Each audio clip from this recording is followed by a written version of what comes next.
We'll wait just a few more minutes in case some people are running late. Otherwise, we'll begin shortly. We do want to do that. And we do welcome everybody tonight. Thank you. We had expected a small group, which is great because that means we could go deeper in a more intimate setting. So I invite you to do that. Sharon and I are presenting together. I will be going first. I'm going after we do some centering. We'll focus on some ways that, in my mind, primarily address how do we disciple people on that unexplored frontier of faith, right? Of the relationship between money and faith. We think we hear a lot about it, but in actuality, we probably don't. And what's that spirituality of stewardship about? That will be what I'm bringing to you. And I'm going to use the lens of year-round stewardship to do that. And I'm not saying that you have to do year-round stewardship. There are pieces and components that you might use, but the focus is on going to be on what does that mean for us as people who disciple others, and as for our own spirituality, how do we cultivate the generosity of people, whether the church is a recipient of that generosity, we'll talk about a little later on, but that the budget is not necessarily the point of tonight's discussion. And then Sharon will be sharing some information around our church's wider missions and things of that nature. And then we'll conclude our time together, a simple kind of evening with that. So let us begin with grounding ourselves. We are here because we are concerned for our churches, for our congregations, for their health, not only in terms of the size of the congregation, but in terms of the mission and ministry of that congregation. And we cannot ignore that the funds of the congregation are at times the major part of that mission and ministry. It's not the only part. Time and talent are also important to that. But you have self-selected to be here to be a part of this conversation. So thank you for that.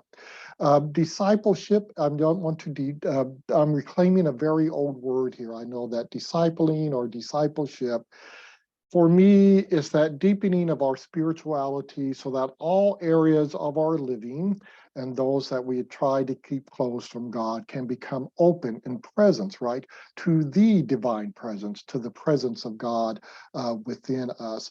And that includes our finances, which are as I've just said, sometimes the last place we tend to bring our spirituality to bear upon our lives. So with that in mind, I'm going to ask you, you could close your eyes. If you're uncomfortable with that, you could certainly do this with your eyes open and focused on a neutral thing. And I'm going to lead you through a gentle meditation here.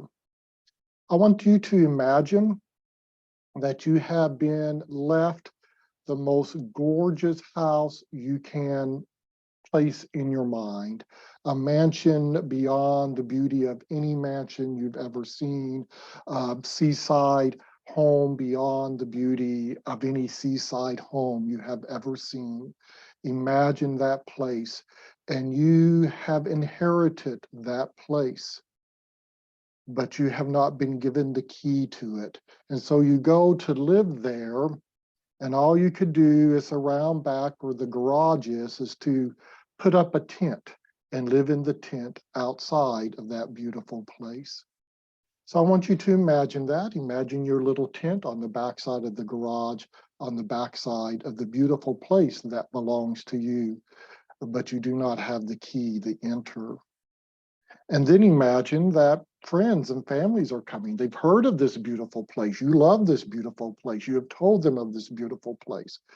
But all you can do is look through the windows and gaze at what's inside. All you can do is see the grand staircase, but you can't walk on it. All you can do is maybe see a pool on the other side through another door, but you can't swim in it because you're outside that place.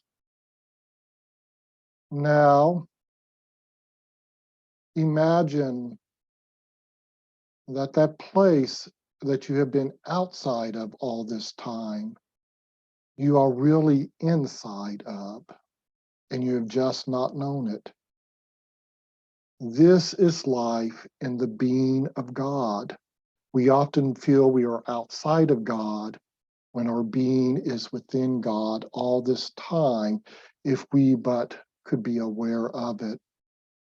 So think within yourself what might block you from knowing that you live and have your being in God. What fears, what ego needs, what places in our lives we don't want God's presence, what places in our lives that have not heard the gracious "let there be" of God.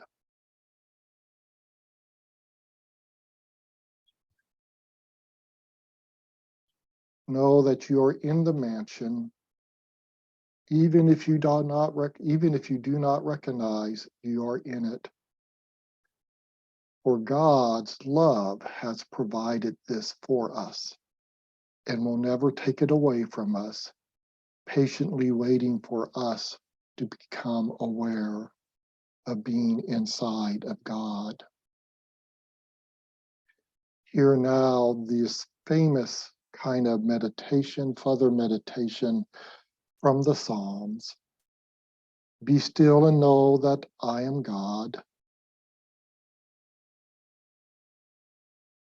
Be still and know that I am.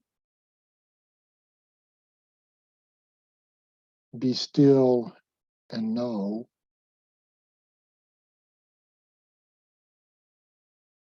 Be still.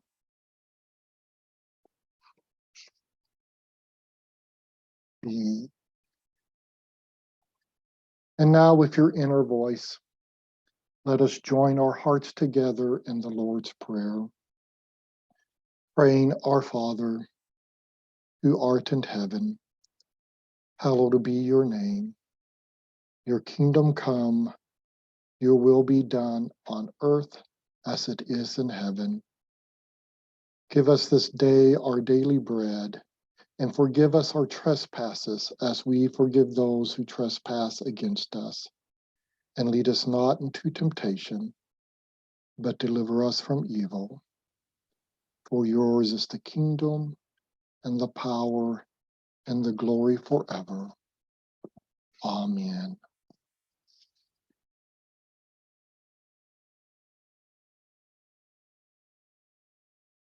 And when you are ready, return to the group, but do that at your own timing.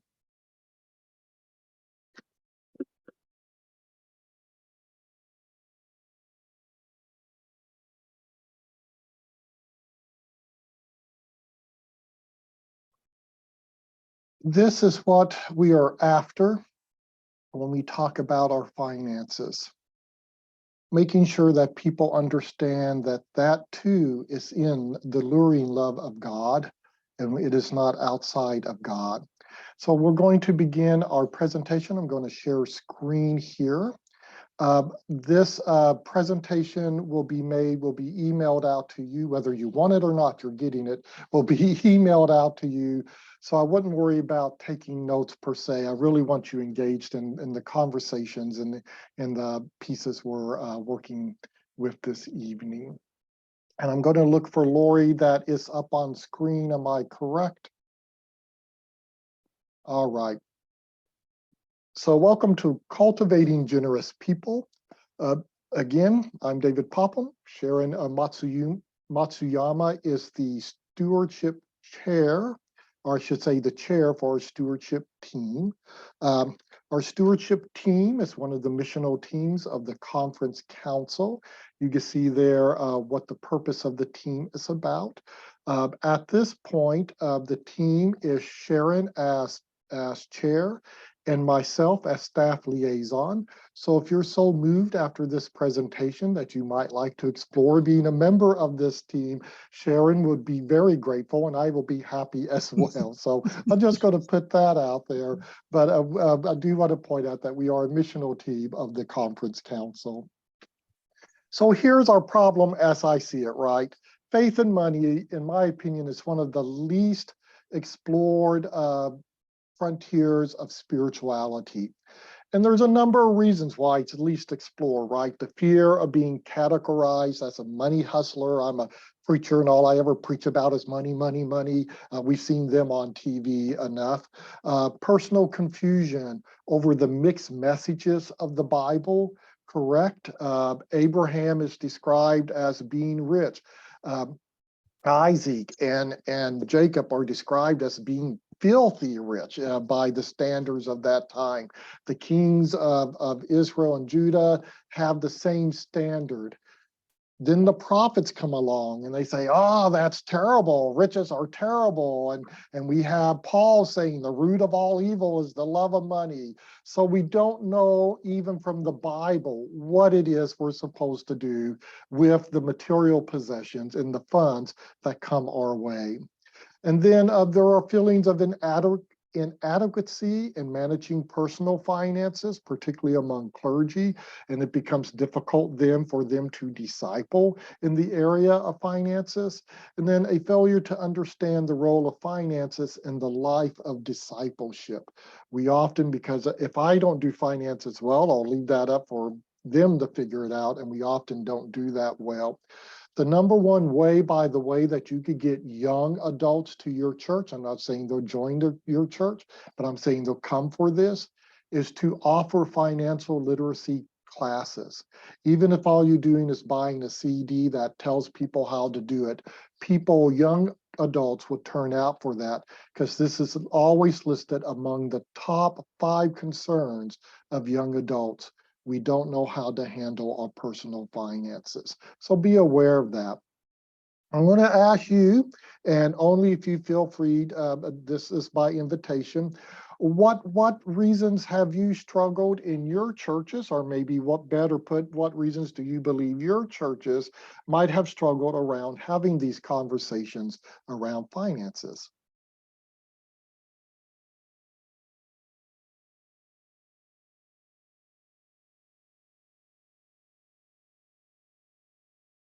I personally don't have any problem sharing the financial needs of the church. So far, all through the time that I've been there, we were able to pay all our bills, and we have kept the door open, and so whenever there is need, I have not hesitated to talk about finances and challenge and encourage people to give, and they have responded well. And I'm very, very grateful for that. I'm not ashamed to talk about money. I'm not asking any money for myself. I'm asking money for the greater cause, for the mission, and we've been supporting the greater mission very regularly as a church. So nice. I have no problem.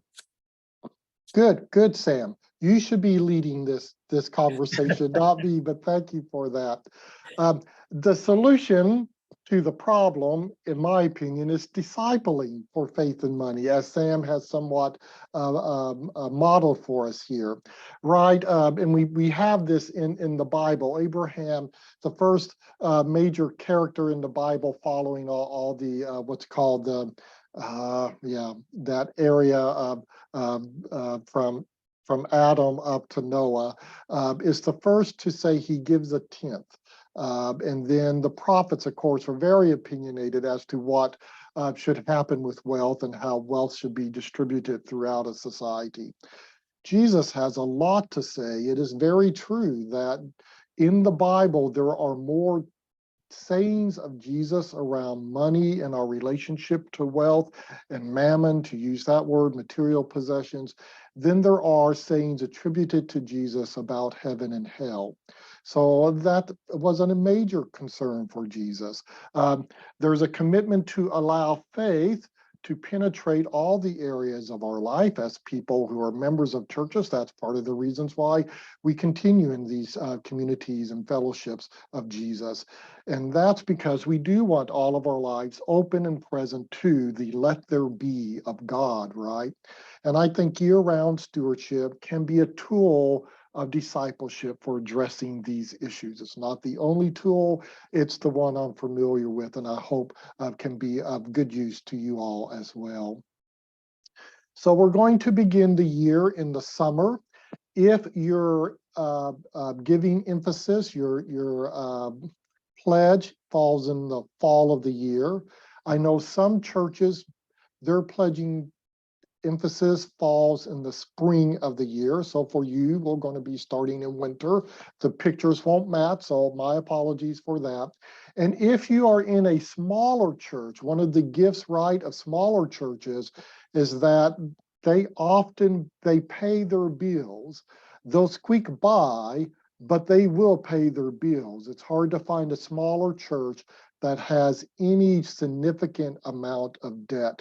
And that's because the commitment in those churches are to pay their bills. So we want to raise that up as well. And throughout our time together, you'll hear me say medium and larger churches, you might want to do this. Smaller churches, this would be the better way to handle it, because that's a significant difference and one that we do not celebrate enough among our smaller churches, that gift of the commitment to the financial well-being of their congregations. But we're going to start in summer and winter because we're going to do this year round. The church I'm in, I really don't know when they do pledge emphasis, because I get a letter sometime during the year and I respond to that letter. How about that? And I couldn't tell you when that letter comes and when it goes. I just remember talking to my wife saying, are we keeping it the same? Are we upping it because of other commitments? Do we need to draw back here? That's all I can remember. But I'm going to work this as if it's a traditional pledge that comes in the fall of the year. So I'm going to be in the summer mode. Some people will be in the winter mode.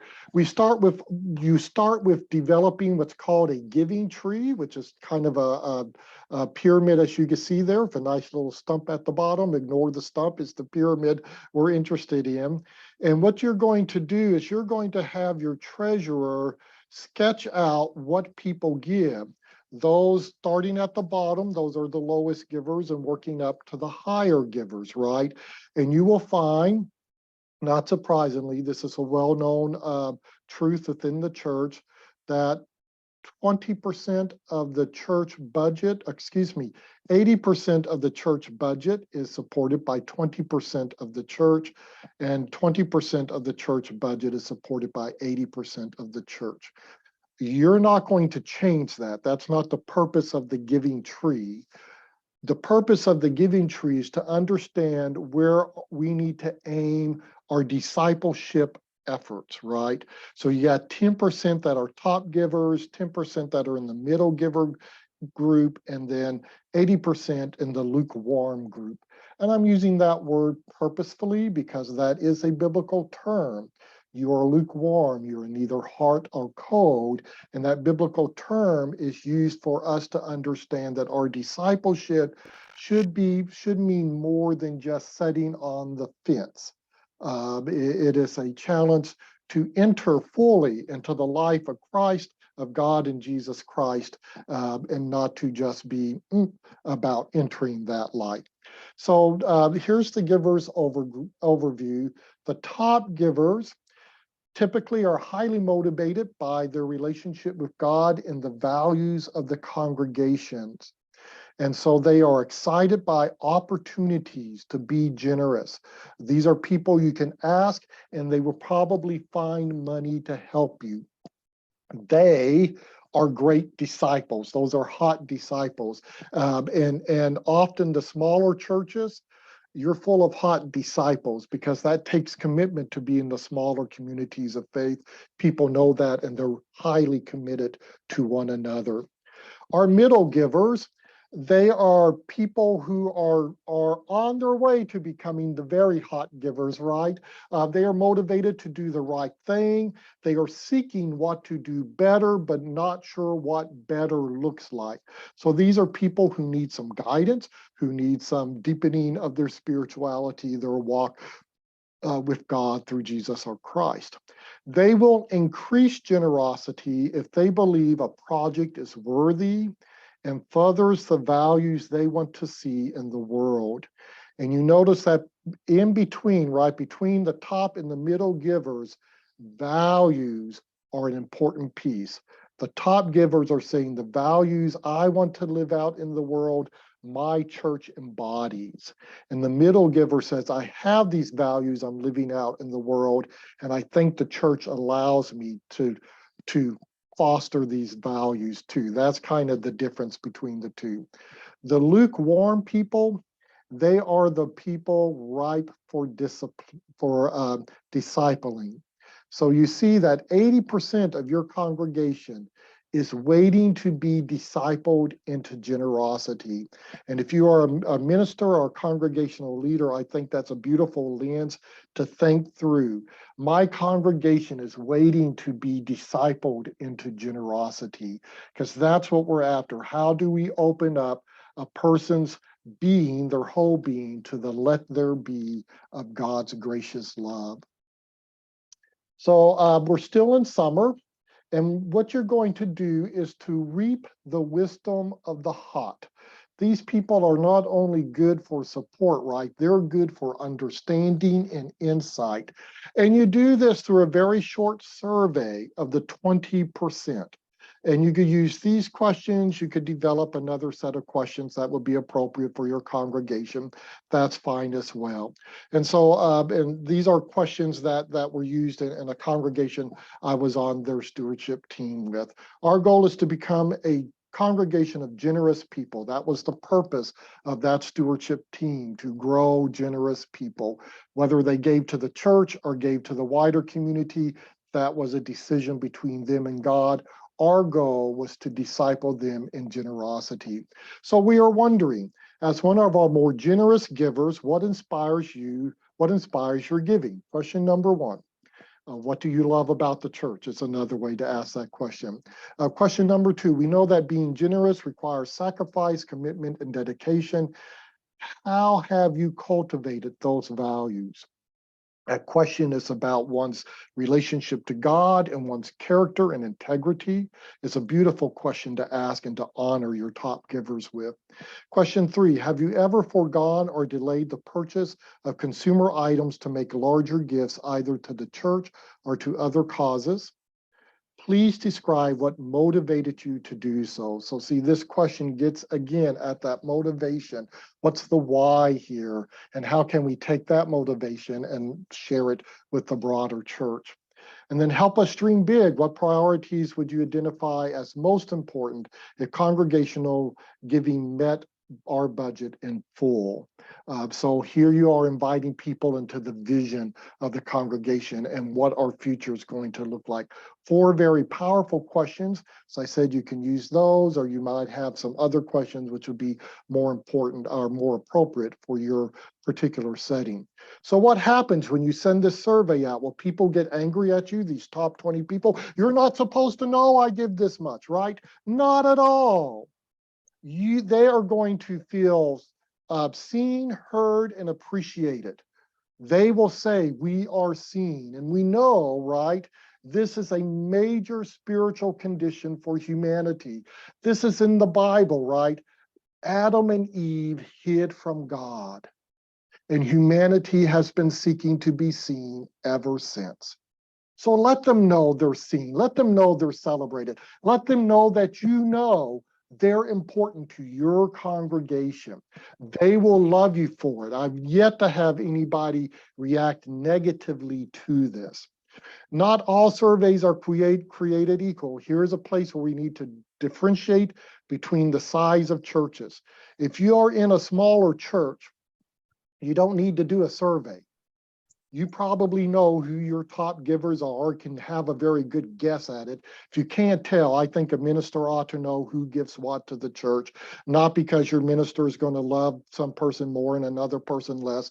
That's your projection. That's not your minister. That's your projection onto the minister saying, this is what I would do if I knew that information. What the minister needs to know is who's giving to the church so they could check in with that person. I had a minister friend. This was his brilliant approach to, he was in a smaller church. His brilliant approach to pastoring was, I know who gives what. And my top givers, I make sure I'm having lunch with them once a quarter, and I'm asking them, so how do you feel about the church? What do you think of the direction we're going in? And having that type of conversation.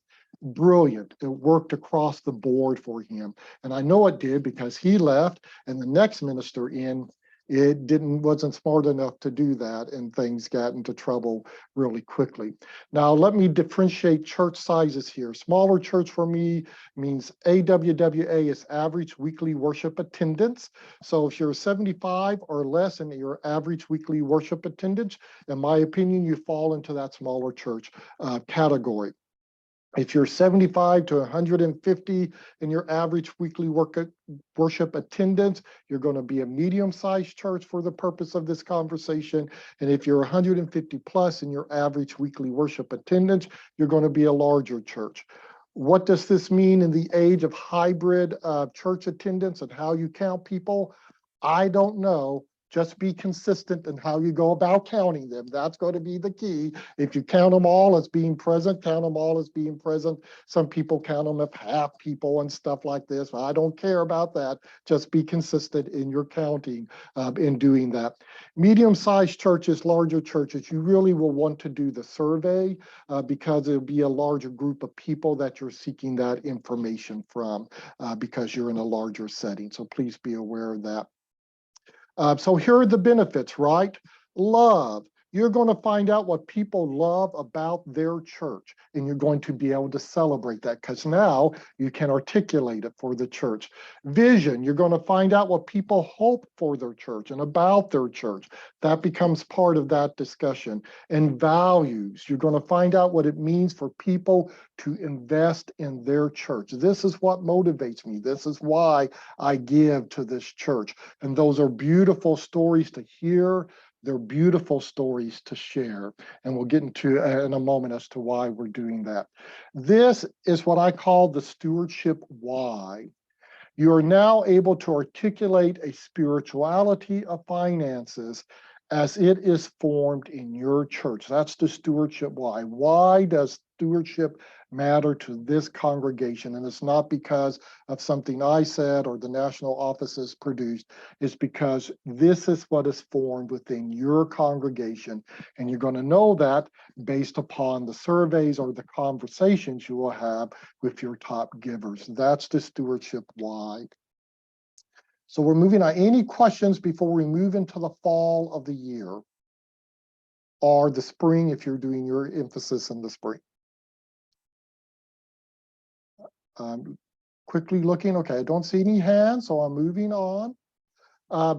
Fall A is the stewardship emphasis, right? And then fall B will be the immediate after the stewardship emphasis. So please hear that. So fall or spring A and spring B, depending on when you do this.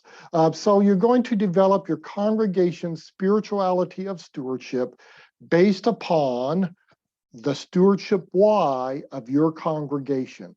That's organic, that's local, that's your folks, right? And it's very powerful because it's not something imposed upon, it's all invitation and from within.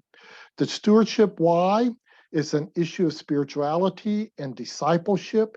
It is not an issue of the church budget. You're finding out what motivates people to be generous and helping that motivation connect with their relationship to God through Jesus Christ. That's the spirituality piece. Budgets, we'll talk in a little bit about that, but this should never be about the budget. This should be about what does it mean for you to be generous as a child of God. All communications, written and oral, revolve around or should revolve around the stewardship why. It's the old adage, you got to say it 7 times, 7 different ways, 7 different medias and stuff like that, right? It's getting that message out there. This is why we love our church. This is what we hope about our church. Here are the values our church stands for. That is inviting people to be generous with their money, their talents, their time, because you're inviting them to be generous with their entire life at that point. if you use stewardship moments, right? So the old design is Stewardship Sunday is going to be on November 1st. I'm just picking that date up. And so the 4 Sundays before that in October, we'll have somebody talk about the joy of stewardship. And then they get up there and it's probably not the joy of stewardship they're talking about. It's about the needs in the budget. And we got to, fix the ceiling, and we got to paint the youth room, and we got to do this, and the toilets overflowing, and now cesspools are a thing we got to deal with, and so forth and so on. No, no, no, no, no. Nothing is more transactional than saying the reason you're important for us is so that we could close the cesspool. That doesn't grow generous people. That grows crisis people, and we got enough of those across all churches in the world. We're after the generous, cultivating the generous person. So what you're going to do is talk about those themes that you have lifted up. You may have lifted up one theme out of everything that came back from the discussions and the surveys. There might be a constellation of themes that you can say, wow, this is an exciting piece, and you work with that constellation. And you do that, here's where the budget comes in, as you prepare a narrative budget. Now, by narrative budget, I means a written and again an oral piece that, that explains the story of what the line items accomplish. Hand me a budget. All I'm going to do is look at the bottom line and say, I could give 5,000 toward that. I could give 500, or, I don't know you. I'm going to give $1 and consider myself a good person and walk on down the road, whatever the issue might be. But hand me the narrative about what you accomplish, right? The budget is the clearest theological statement a church has, but we often do not articulate that statement beyond a spreadsheet with figures on it. And it's beautiful. Here's a true story. David, I want you to know about so-and-so and the work that they've been doing. This happened to me when I was doing youth work in the Rocky Mountain Conference. So-and-so, a youth that we all knew was a bit of a pothead. That wasn't unknown to anybody. Colorado votes to legalize marijuana, and marijuana factories pop up everywhere. And so this youth at 18 had the bright idea, I'm going to start my own marijuana farm, and that's how I'm going to make money. He comes to camp several times. He comes to retreats several times. And all of a sudden I get an email from his youth worker who says, David, I don't know what happened at camp at a retreat this past weekend, but I know that on Wednesday, when I was talking to him, he said, maybe marijuana isn't where I want to wind up. Now, that's the story of what we did with our camp monies right there, summed up beautifully.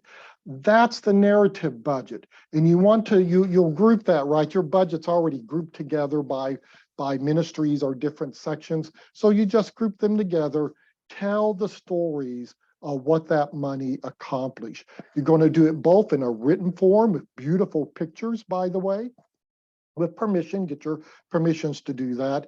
And then you're going to have a budget Sunday. And I know I've said, don't talk about budget.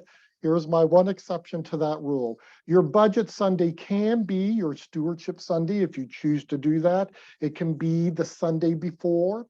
It does not help you if it's the Sunday after. I'm just going to put that out there, so don't do it the Sunday after.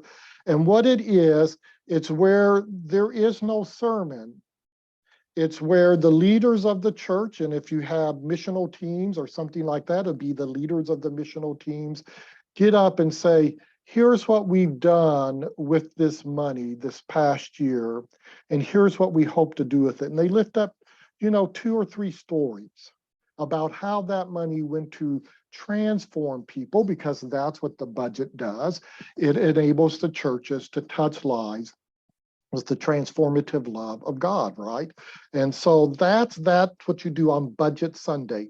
Some people, this is a East Coast thing. I didn't know about this till I got to the East Coast, Northeast Coast, I should say. Some churches, as I said, do it the Sunday before the stewardship ask, and some churches do it as the stewardship ask, so that people understand what it is they are being asked to give to, the generosity that they're being asked to put forward. Not in a transactional way, but in a reality that says this budget stands for the transformation of lives, and this is how it is accomplished through this budget. Then you're going to, in that letter that you send out, because you got to send out a letter or an email, whichever way you communicate with your folks, probably both. You want to provide a written invitation to each adult member. I have to say that. The youth and the children are not a part of this ask. Please be aware of that. But each adult member of the church to move into a deeper relationship with God where their personal finances are also open to supporting God's let there be. That's discipleship, that's spirituality, that invitation to go deeper with their finances or open up their finances to God as far as they can. I would also suggest that in your budgeting plans, you provide for stretch budgets, what's called stretched hopes within the budgets. And these help people focus on the potentials and possibilities of your church, right? Because the budget itself covers the status quo. And unless you got a major donor this year that you didn't have last year, your budget's going to be about the same this year as it was last year. It covers the status quo. Stretch budgets or stretch hopes cover what can be, and they invite people into the future of the church. If I give $500 instead of $250, this can be. We can produce a ministry in which all the potheads can come to and find Jesus, or whatever it is that your goal may be. But state that goal and put it in there. We would really like to do this. And guess what? For another $2,000 to $3,000 to $5,000, we can do that. But you have to be generous in helping us reach that goal. Most churches will get there. It may not be the first year, but they will get there with the stretch goals, because the stretch goals excite people. The status quo, they've been given to that for years, and they're already giving their $25 to that. They're not going to give you $30 for that. They will give you an extra $5 for the stretch goals, the stretch hopes within the budget. And then if you're going to do a stewardship sermon, and there's good reasons to do that. I'm not against good stewardship sermons. Remember, it's not about giving to the budget. It's about giving to God's work through this church, how your values align to the work of God through this church, how what you love about this church can be grown, how your vision for this church can enlarge with the generosity that you provide. Because that is discipleship. And again, this is what we are after, cultivating generous people, because that's our call from Jesus, to go forth into the world and to make disciples of the nations. So that's fall A. You done it? Yay! Or spring A as well. You done it? Yay! We got through everything. We did the survey. We took everything we learned. We articulated it. Yay, good things have happened. It's all done, but you're not done, right? Within the 2 weeks following your stewardship emphasis, you want to acknowledge those who are tithing. And again, this is a moment to add to, you have been seen, this need of humanity, of humans to be seen, to be acknowledged for what we do.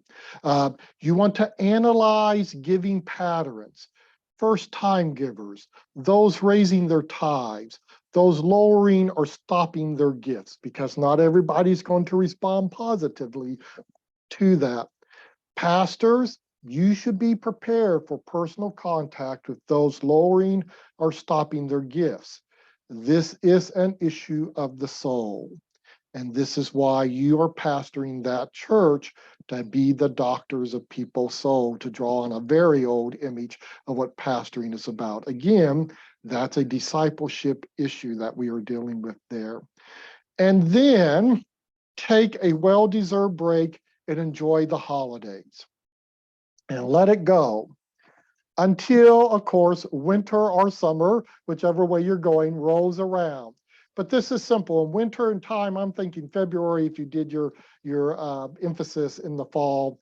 This is a very simple one, and it's a very gracious one, and it's the most joyous thing I've ever done as a stewardship team person. You mahalo your people by making phone calls for one purpose only, to say thank you for your generosity to the support of the budget, of the mission, the ministry of the church, whatever language is appropriate for you. And by doing this, you keep the spirituality of generosity on their radar.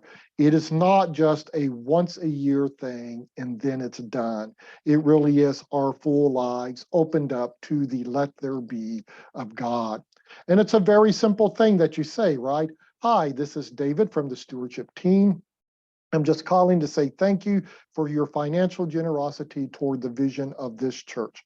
Simple as simple can be, all of one sentence, all of 30 seconds, we'll say, to say that over the phone.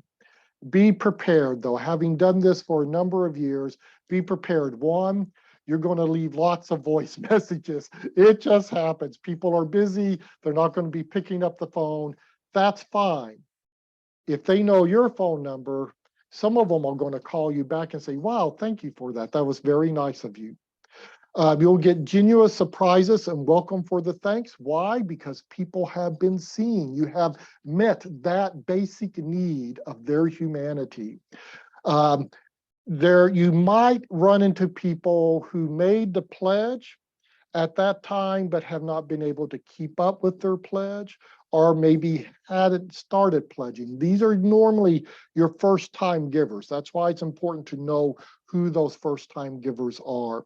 So for me, the simple answer was, well, you can start this week. If you can't afford what you pledge on a weekly basis, maybe you'll want to lower that. The important thing for me is to get them started into the habit of pledging and of providing that pledge on a weekly or monthly basis, whatever works for them. So that again is that exercise. Just like prayer. If you don't do it regularly, if you don't start it, you're never going to do it, right? Until you're in a crisis, and then it's a little too late. I'm not saying that crisis prayer are not honored by God, but we tend to fumble through those and we do not feel the presence of God, right? That's the crisis prayer of somebody living outside the mansion. And the prayer of Christianity or of any religiously solid person is the prayer of the person living inside the mansion. So please be aware of that. The same thing with giving. First-time givers, we got to help them transition to see themselves as inside that mansion with their generosity, whether that comes to the church or somewhere else, that they're inside that love of God for them. You will occasionally come across those who have concerns about the church. Now, if you've done your job earlier, right, with the pastor contacting those who lowered their gifts or stopped giving, this has had some time to work its way out, whatever the it of that might be.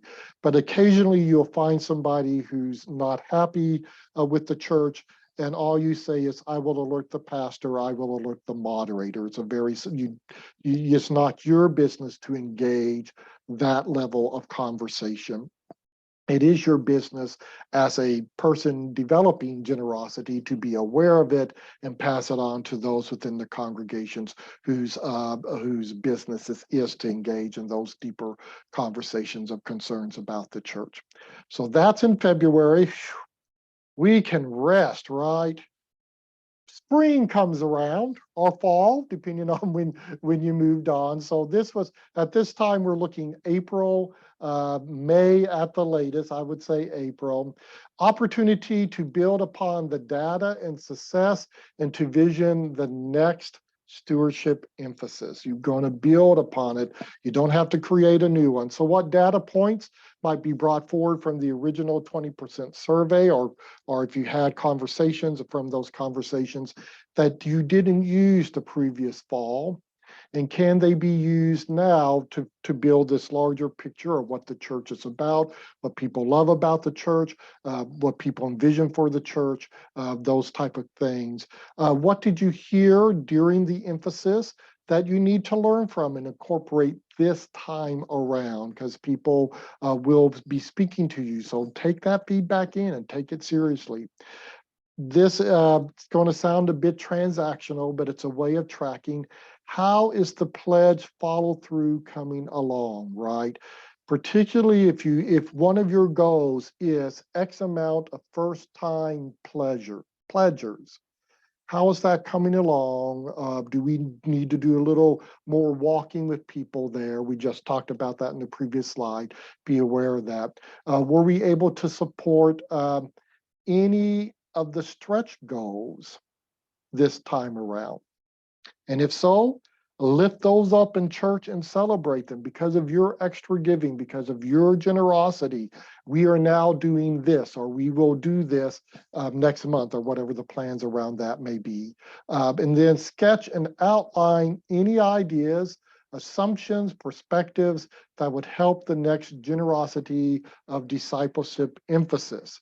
Notice we're no longer doing a pledge drive.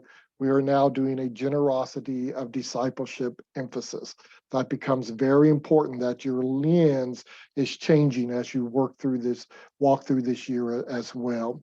This is all just outlining. This is not details. You want to capture this stuff so that you have it for when you come back, of course, the next summer or the next winter. And because it's year round, you're going to start it all over again, but you're not really starting it all over again.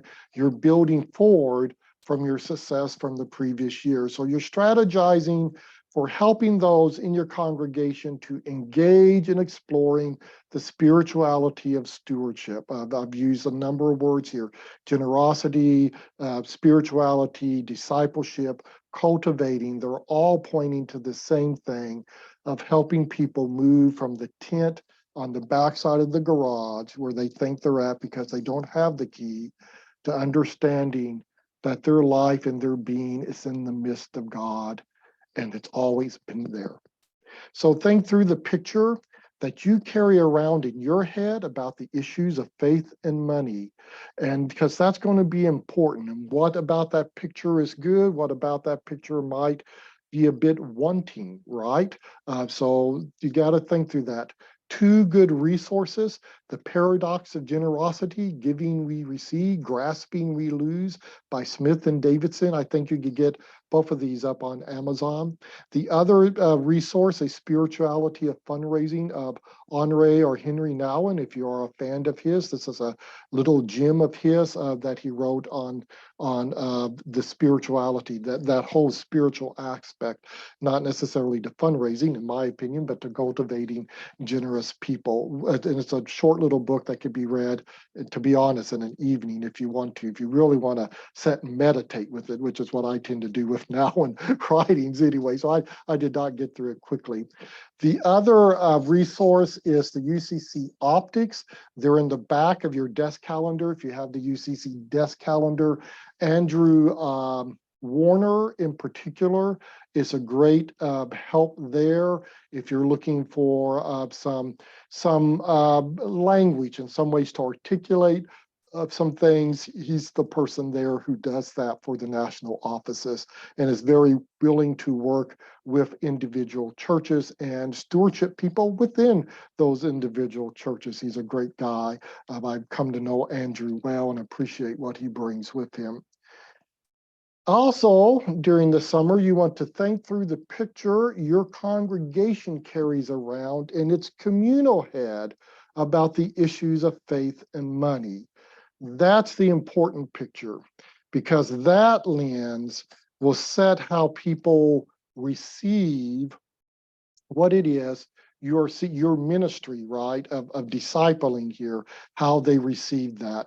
So the question becomes, how can you resource that picture one way or the other, whatever you need to do with it, the coming fall, the coming spring, if you're doing yours in the spring?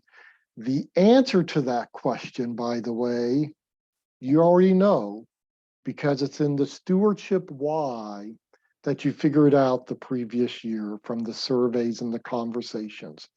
And that is discipleship, right? The budget is important because it is a means to us expressing our discipleship. Our discipleship is not important because it's a mean to supporting the budget. That reverses the relationship.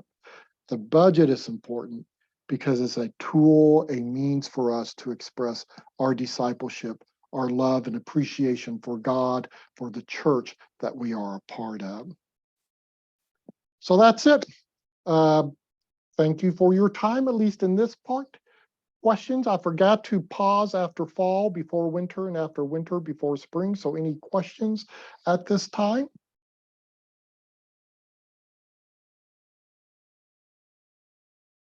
Yes, David, I have a question about how do you incorporate the stretch budget in your regular budget? How do you incorporate that? It must be a separate issue. Or? It is a separate thing. What you do is you present your regular budget and say, here's our budget for this year, here's how it's divided up. And then you say the council, the deacons, whatever body within your church, or I as your pastor would really like to do X, Y, and Z, or X and Y, or just X this coming year. To do that, we need another $10,000. That's our stretch goal. We will not undertake this until we get that 10,000 raised. That's the promise. We're not here to blindside the church, but that's the goal. And if we can raise that money, then these things will take place. That's how you present it. It will not be incorporated into your regular budget because some churches, the first time they see the stretch goal, will react to them, and you don't want your regular budget torpedoed due to that reaction. Yeah. Thank you. Thank you.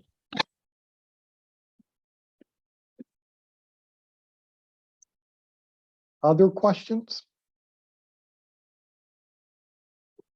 As I said, I see some people who joined that I didn't realize joined. So if you missed it earlier, everybody gathered. Ooh, I feel like Oprah Winfrey. Everybody, you get one, you get one, you get one. Everybody will get a copy of the PowerPoint.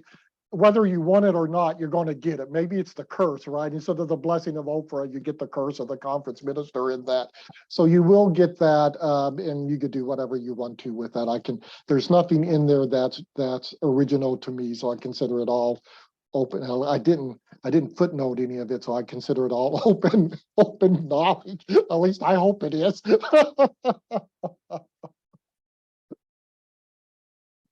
If there's no further questions for what I just presented, which is fine, I'm not looking for tons of questions. At this time, then we will segue to Sharon, who will share with us some things around our church's wider mission. Thank you, David. That's a lot of information, David. So what is OCWM? Our church's wider mission is a way for local churches of the United Church of Christ to help carry out God's mission here in Hawaii, across the United States, and around the globe. Our gifts, whether financial, physical, or spiritual, to OCWM, multiplies the power of each local church to change lives and transform the world by helping us to spread God's love to more people in more places than any one of us can do alone. As members of the United Church of Christ, local churches covenant with the conference and national office by contributing to our church's wider mission. Currently, 65% of what is received stays in Hawaii, to support our ministries, and 35% is sent to the national office to support their ministries. So what happens when a church gives to OCWM? Well, it goes to the ministries of the conference. It helps cover expenses for everything from the AHA to providing assistance to churches that are searching for a pastor, to supporting the Friend, the Coconut Wireless, and as well as helping to provide training opportunities to the committees on ministry, including every event the 5 missional teams do, to being able to offer some seminarian scholarships.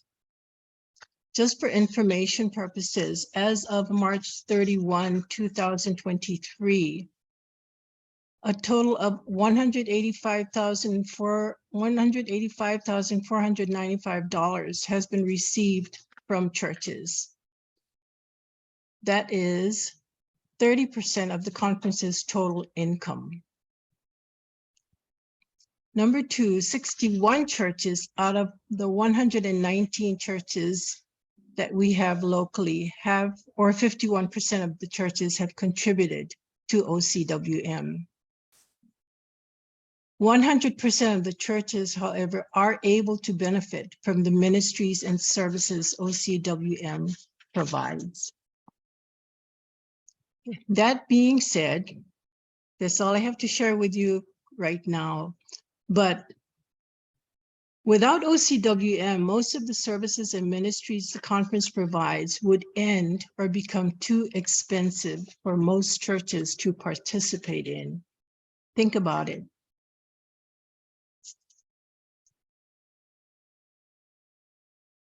Thank you. When David did his presentation, when I was looking at the title of tonight's presentation, it's called Cultivating Generous People. And I thought to myself, I wonder, what does that mean? You know, so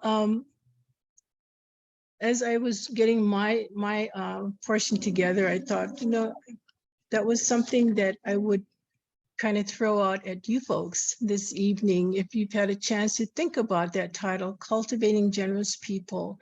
And after hearing what David shared with us this evening, what do you feel it means to you, or even to our churches? You know, could it mean that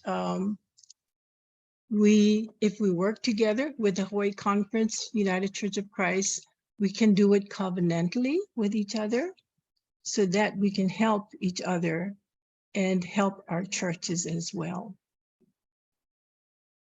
I thank you for your time, and thank you, David.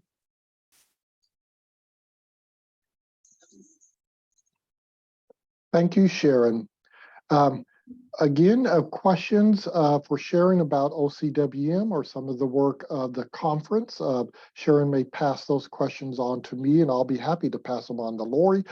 So feel free to ask, because she can't pass them on to anybody else. She has to answer.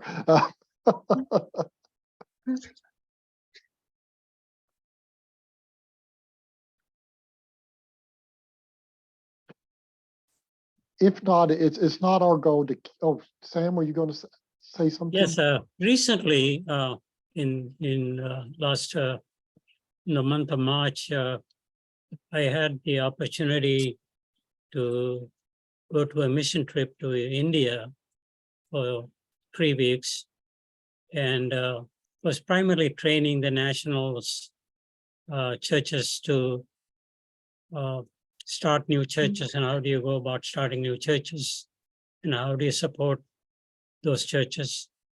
And in the course of my time, I also met with an old friend of mine who is involved in Bible translation work.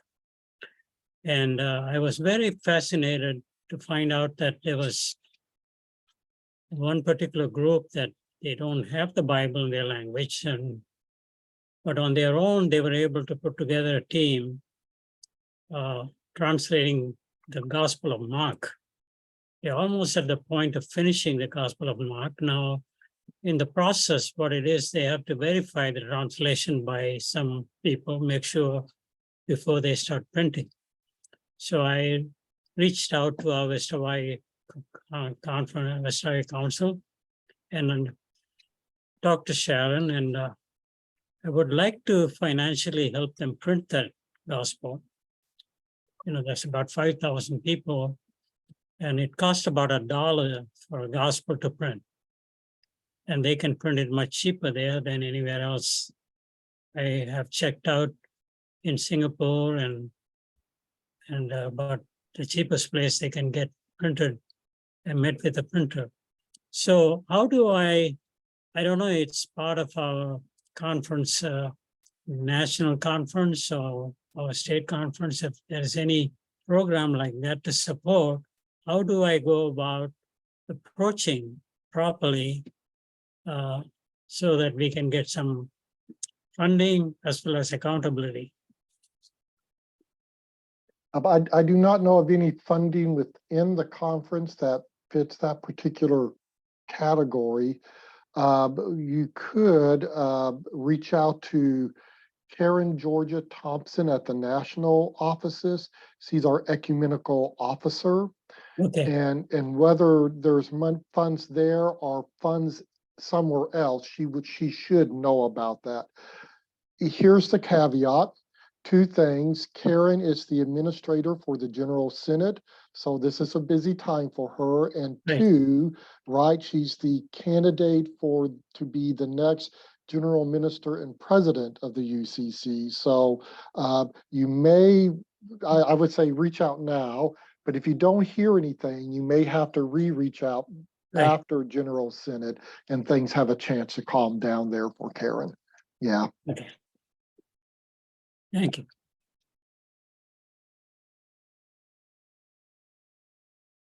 What I know, thank you, Lauren. What I know, because we had to do a little research on Pompeian Bibles, Yes. which at one time this conference had a hand in helping to produce. And I don't know if the conference put forward money, but at least connected with a printer in Korea, which we no longer have connections with.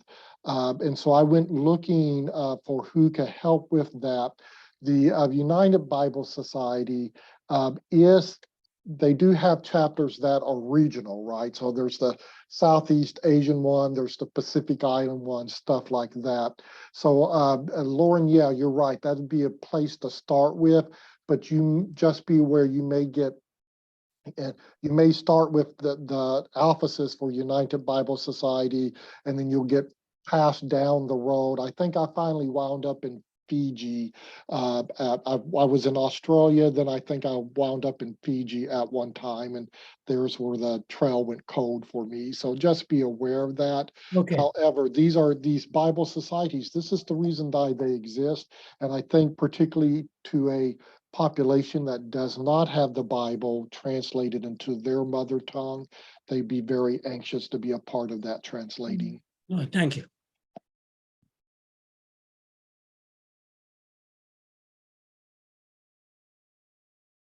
I want to ask the difficult question, and I apologize in advance. If we're always going to be fighting over budget, how do we move from that to discipleship? And I mean, I know that this is an attempt to do that, but I'm looking at the number of people right here.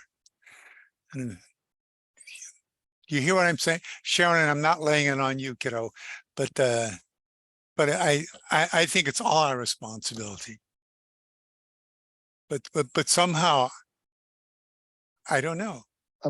I think where the stories of generosity and commitment told in the conference, so that people in the conference hear them about where their commitments are. That might be a positive way of asking it. Apologize for the other. Yeah, no, correct. The answer to that is there is deep conflict within the institution.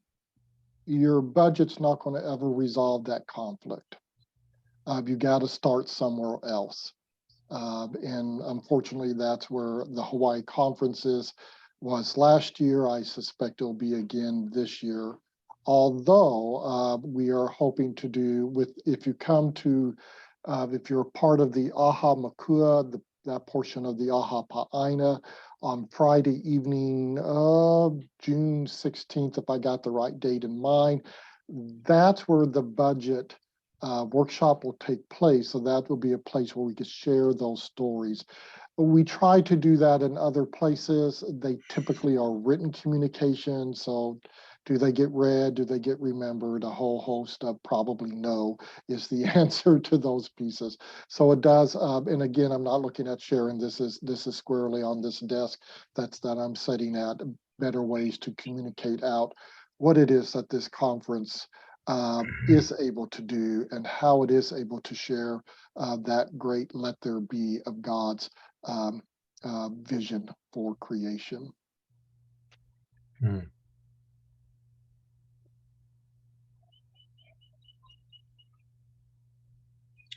David, I appreciate your presentation tonight. I thought it was really thorough and helpful.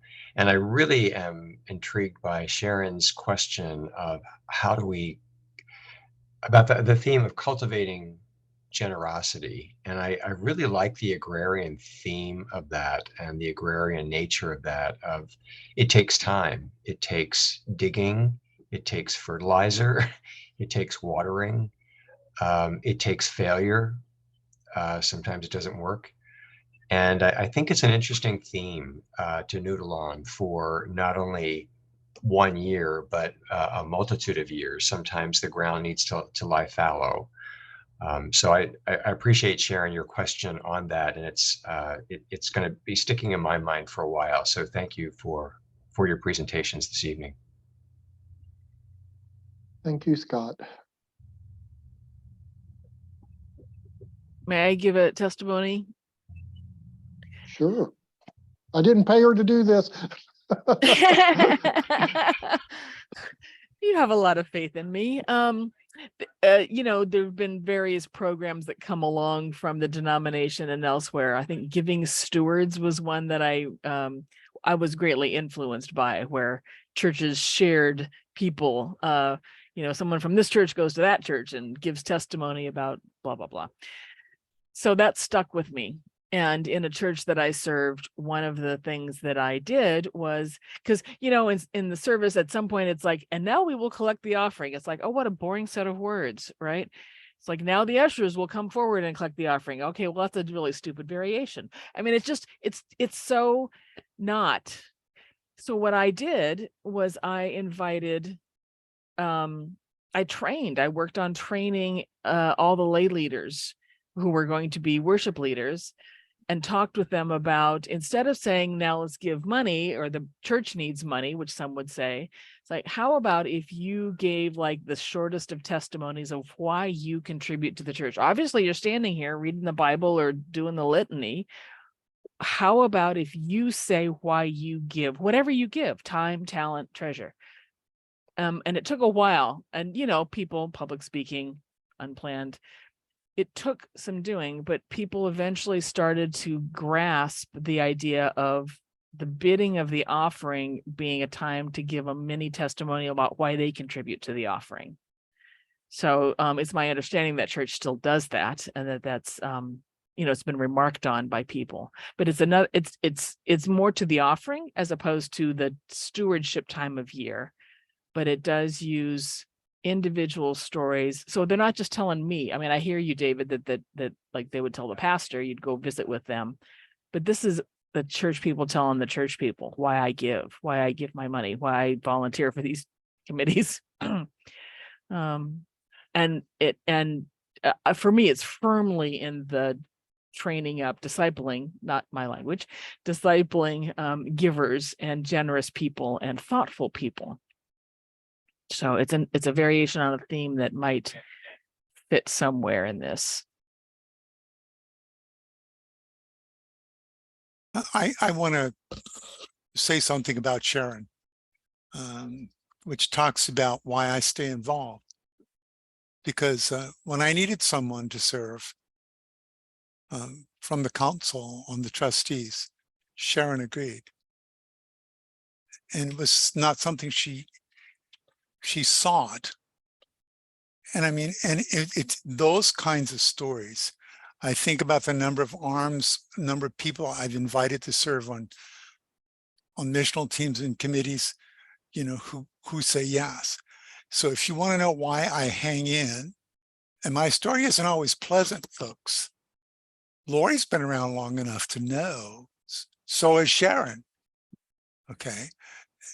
But the reason you stick around is because those relationships that form and the people who continue to welcome you and encourage you as you're trying to do your best. So thanks, Sharon. And yes, Vivian, I saw you laughing. So Thank you all. My apologies. We've just discovered when the cleaners come into the new office space. But I don't mean to interrupt. There's a good conversation going on. As do others want to share?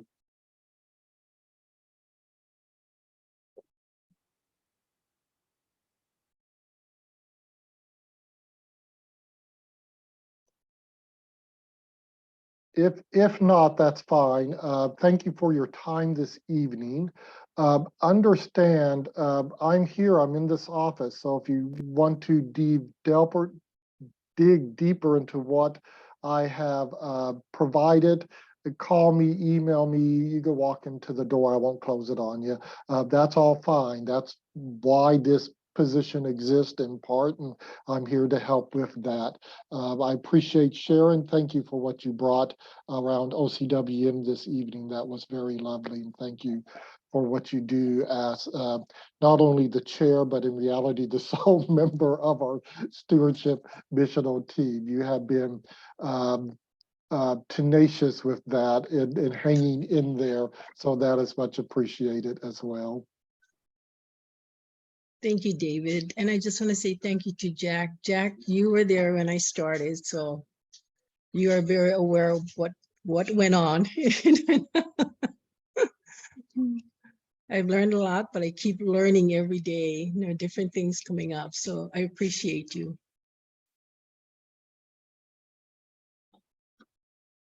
All right. Well, thank you, my friends. Appreciate all that you do, and go forth and live your being inside the love of God.